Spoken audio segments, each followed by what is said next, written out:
Oh, we didn't see you there. Welcome back to the vlog. How you guys doing? So in today's vlog, we're going to talk about, do we like farm life? Did we make a mistake moving out here? We've been here a while now and we've got our daily chores. We can discuss things that we like and things that we don't like, and things that we would change on the farm and whatnot. So yeah, enjoy the vlog. Just before we get to the points, if you haven't already, or if you're new to the channel, make sure you click that subscribe button. It really helps us out a lot. Leave likes, dislikes, any comments, we'll get back to everyone. Yeah, make sure you leave a comment. It helps us out a lot. Yeah. We do reply to every comment. So far, I think we've kept up to date so far. And his hair's not that bad now, so you can stop with the negative comments. I got slated in my last video because of my bad haircut.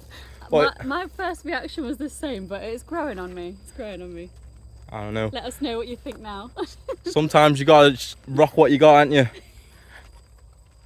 And like I said in the previous video, I don't care. Right, so we'll start with the negatives. What don't we really like, or what gets on our nerves a little bit, or my nerves? So when we came, obviously I envisioned in my mind I wanted trenches filled with fish.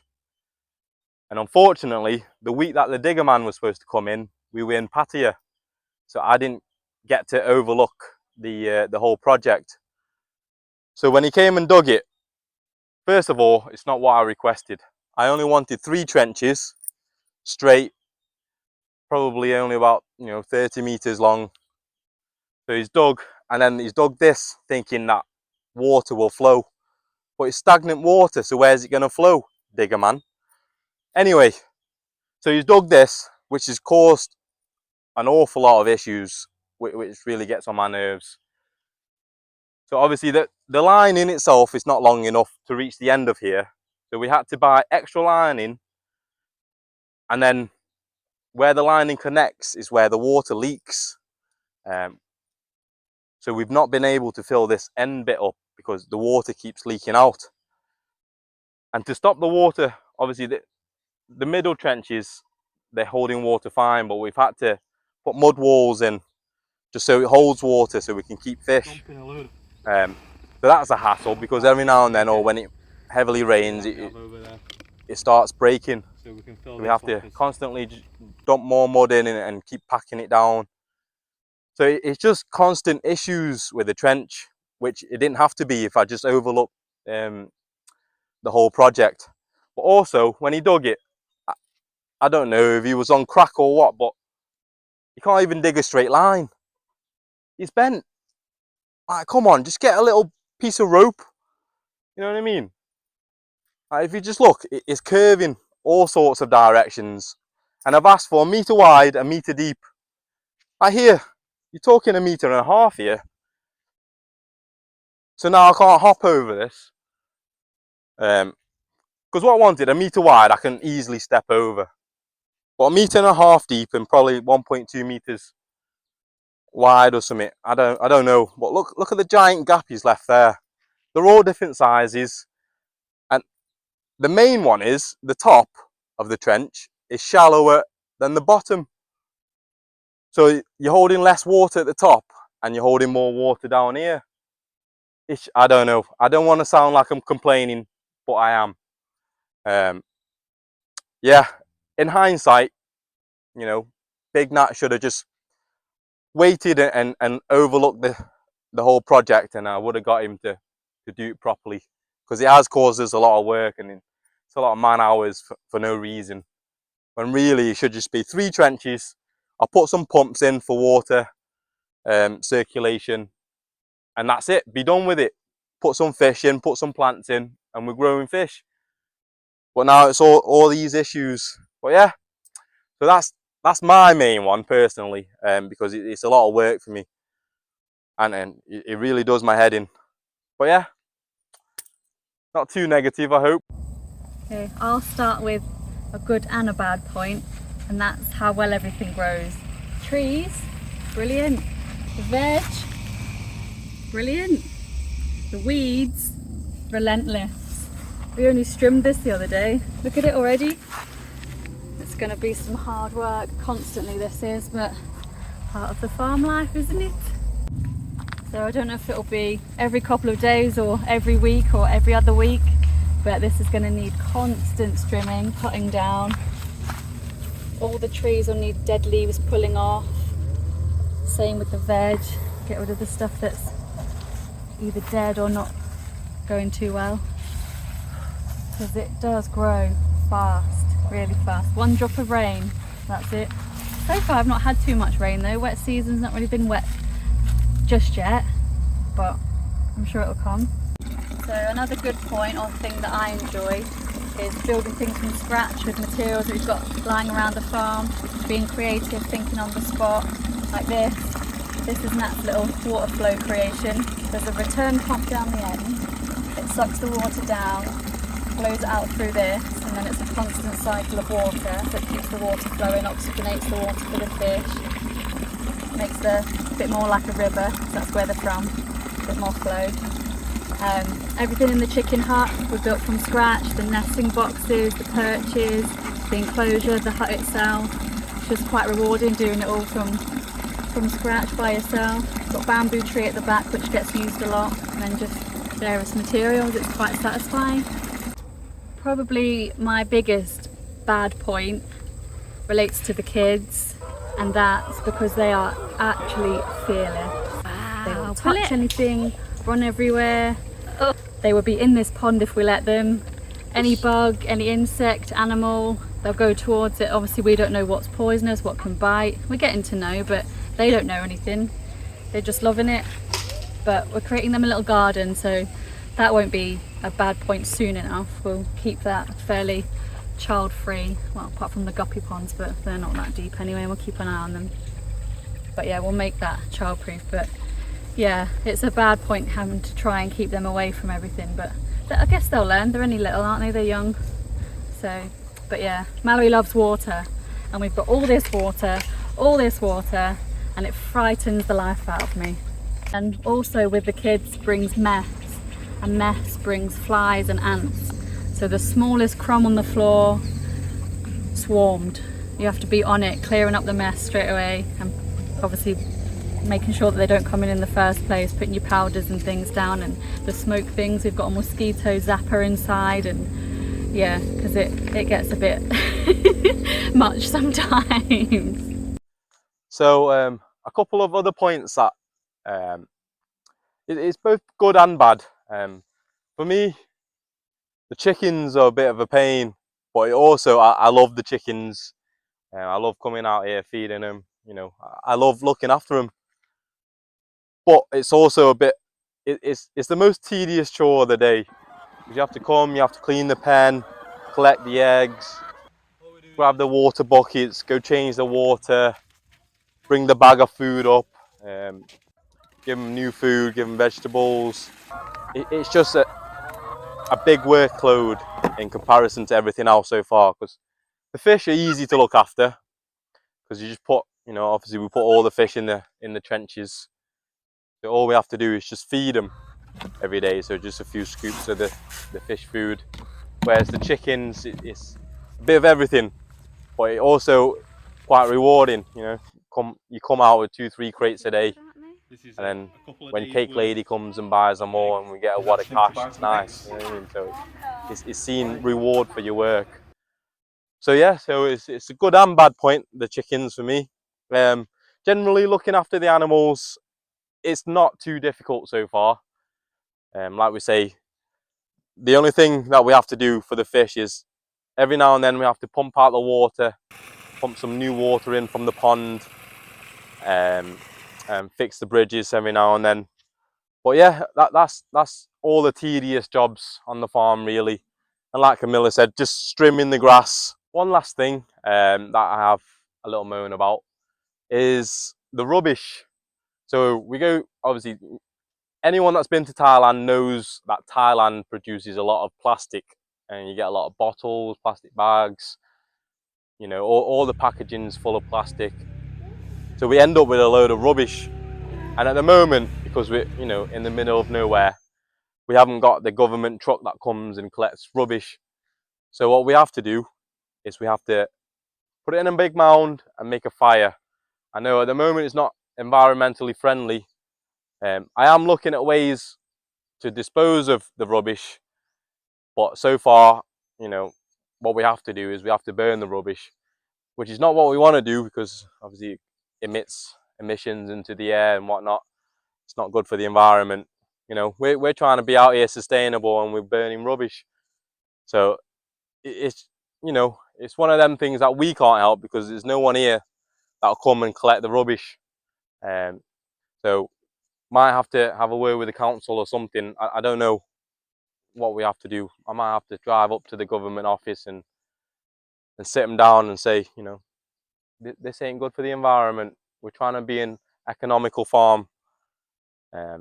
But yeah, that's just a little dislike.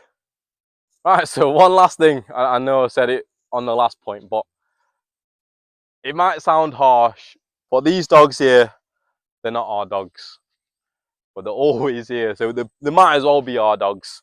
We wanted to buy a dog for ourselves, but we probably won't buy one now because these two are always on the farm. They're harmless. They're really nice dogs. But like I said, they're not our dogs. We'll feed them and whatnot. I think that's the reason why they do stay. But sometimes I wish they would just go back to their own home so we can, you know, get our own little dog from puppy and let the kids grow up with it and stuff. But they're lovely dogs. They're harmless. They're very nice. You know, they never bark at the kids or anything. Right on cue. But no, nothing aggressive anyway. They look after our land. You know, every time someone drives past, they'll always bark. So that helps, I suppose. It's just, you know, just not our dogs, is it? It's not the same. Right. So some good points. There's a lot, obviously. You know, there's a reason why we moved to Thailand is because the good outweighs the bad. But some of our favourite ones, I would say, personally, I like, you know, the nature. I like being out here. I'm a country boy myself, so I like seeing the bugs, the insects, and I like looking after the animals. Which, you know, in England I couldn't do none of this. So that would be one of my main ones. I think I like being out here and getting the graft on, you know, getting a bit sweaty. I like the satisfaction of that it's your own land. You can do what you want. There's no time, there's no pressure to do anything. You do it when you want to do it, when you feel like it. Obviously some things need doing every day, but when you get that done, it's up to you, isn't it? And like Nat said earlier, the rewards come from it. When Cake Lady comes and buys the eggs and stuff, that's because of our hard work. So it's rewarding. The other day she came to get some eggs, and she brought some cakes with her that we bought. Some of you might have seen in the old vlog. So we bought some cakes, and then you know, as I was eating it, I'm like, these cakes are made from our eggs. Nice. Which to me is like, you know, you just made it taste 10 times better. It's Yeah. just little things like that, you know. It's homegrown and it's from us. It just makes me happy, you know what I mean? So it beats a 9 to 5 any day. And not just that, but it's helping out a local business as well. She goes and sells those cakes at the market, makes her money. Yeah. We're making our money. Yeah, It's a obviously, cycle, isn't it? I'm not here to make millions. No. I'm here to, you know, to live life. So if we just make enough money to get by, so be it. As long as we're not, you know, starving, we don't care. And as long as we're happy, but I think we're the happiest we've ever been so far. things could change, obviously, and whatever, but so far I've never felt more relaxed. Yeah, I mean, like, we've got no stress really, as long as we make enough income to pay off, you know, the electric bills, the fuel for the car, buy a bit of food. That's all we need. That's all we need to worry about, which we are doing, and we're doing pretty comfortably at the moment. The chickens are doing well. We found a buyer, which she's coming tomorrow. Obviously she comes late at night, doesn't she? I think after she's been to the market. Restock. Couple of extra things that we like.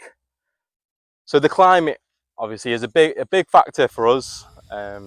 In England, I feel like people just don't get enough vitamin D, not enough sun, therefore being a bit more miserable and depressed. Everyone seems like they're in a rush. You walk past somebody, you've got shoulder barge them kind of thing. Get out of my way. I need to get to that shop to buy my £2. Very, very easily stressed over the smallest things because they're not happy within themselves over whatever reason. Yeah, it's weird back at home, well, back in England, because you look at someone a different way, you know, you could start a fight. You know what I mean? Like, people just get angry for no reason. But I feel out here, no one's really that angry. They're not Whether really it's that to mad. do with the climate or not, but people are a lot friendlier out here. I think, you know, I think the climate does have a big factor in that, because when you're on holiday, you know, you're in the nice sun, you're next to the beach, you're in a better environment, you're happier, and you're not looking to cause, you know, issues, and you're not as stressed as you would be. Home. Yeah. But another thing I like to touch on is, you know, waking up every day, just being able to afford, you know, whatever food I want. I'll go to the market, I'll buy what I want, I'll eat what I want, I'll eat as much as I want. Whereas back home, you know, you go to a restaurant, you buy a meal, the bill comes and it's 100 quid, and you start feeling guilty about it. It's like, oh, I shouldn't have wasted that meal. But yeah, the cost of living here is very, very affordable. So we're poorer but richer in a sense. Money goes further, definitely. A lot further.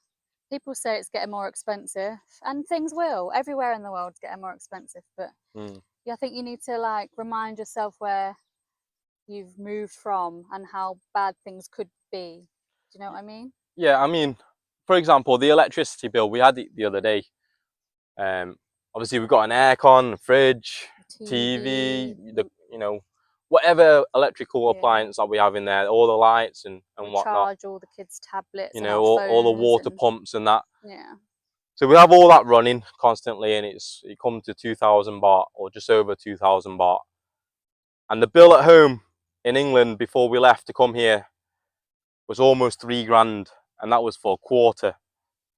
That's a lot of money. 3 grand in Thai money would be 40, 60, about 130,000 baht. And the worst thing is we used to scrimp, like we wouldn't have the heating on that often. We'd Yeah, turn all the lights off when you leave the room. Yeah, and we were very strict. Yeah, it's just little things like that. It's when you compare it, it's a huge difference. When you speak to Thais, they'll tell you, oh, it's expensive, 2,000 baht a month. But to us, you know, from what we're used to, it's nothing. It's pennies. So it has gone up, but so has England. You know what I mean? Like we say, we're paying 3 grand for electricity, and gas, obviously, but we haven't got gas bill here. But even things you use on the daily, like to run your car, the road tax, insurance, everything, it's so expensive. Yeah, just the cost of living is just ridiculous. But yeah, that's some of the main points. There's probably loads that we've not even thought of. I have got another one. One of the things I enjoy the most about living on the farm is, you know, obviously doing it ourselves, looking after the animals, planting the plants, and just watching everything grow. When you watch it grow from a little plant, you know, to a full-blown fruit tree, it's satisfying. I can't explain the feeling, but I hope you get that feeling one day in whatever you do. You know, it fills a hole in the heart. You know what I mean? It shows you that it was worth doing, I think, isn't it? Yeah, it makes you appreciate nature a little bit more. Because you know, back in the Western world, you're a bit out of touch with nature. You're not everything you can buy, can't you? Yeah, People do you know, from you the see a mango supermarket. tree, but you don't really appreciate where it comes from, you know.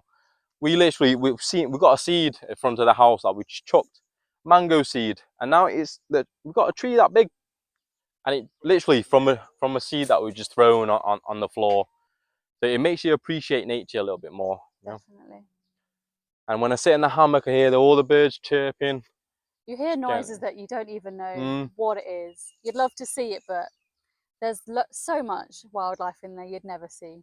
Just But hearing the noises. to me, it's peaceful and Yeah. it's calming, you know. But yeah, that's us, I think. We hope you enjoyed the video. If you did, or if you got any other points that we missed out, you know, we probably missed loads. We enjoy loads Yeah. out from living We here. definitely don't know. regret our decision, put it that way. Oh yeah. If you are thinking of starting a farm, we couldn't recommend it enough. Yeah, if you have the ability to come out here or go wherever in the world and start a farm and, you know, live a more toned down lifestyle, sustainable lifestyle, then you know, we recommend it highly. Sometimes you just have to do it. We moved out here with kids, but yeah, let people say what they want to say. Mm. You just have to prove it and do what you want to do. It's your life at the end of the day, and life's way too short. You just got to prove people wrong. Well, you haven't really. You just got to do your own As long thing as and you're just. happy and satisfied with what you have, that's all that matters. So yeah, hope you enjoy the video. Like, subscribe, all that jazz. Make sure you remember it helps us out. You know, an enormous amount. Yeah. It could be the difference between Coffee Lady and Cafe Amazon. But yeah. Or a slice of cake from Ed Lady. Yeah. But all joking aside, hope you enjoy the video. See you on the next one.